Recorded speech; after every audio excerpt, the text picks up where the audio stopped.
Troubleshooting.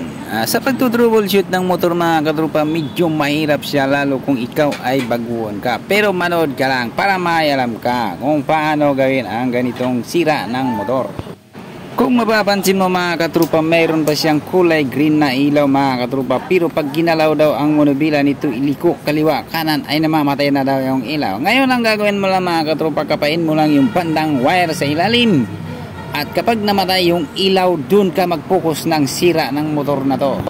Yung parting ginalaw mo mga katropa, yun lang ang pinaka-importanting galawin mo dyan. Kapag nawala yung ilaw lahat, nawala yung busina, lahat ng parting ilaw dyan ay nawawala. Ang gagalawin mo lang dyan sa ilalim mga katropa ay dalawa lang ang pwede mong i-check. Yung negative tsaka positive. Kulay red ang positive, ang green naman ay negative. Yun lang dalawa mga katropa. Kailangan mo lang siyang i-test light para malaman mo kung putol.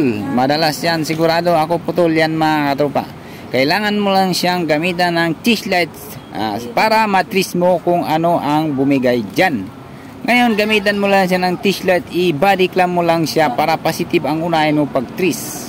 Kapag umila yung pula mga katropa, yun yung positive. Ibig sabihin mga katropa, putol pala yung positive lang pala ang putol mga katropa. Kaya pala hindi siya gumagana yung neutral light. Lahat ng power papunta sa ating ignition switch mga katropa dahil putol yung pula mga katropa. So ganun kadali mag troubleshoot mga katropa.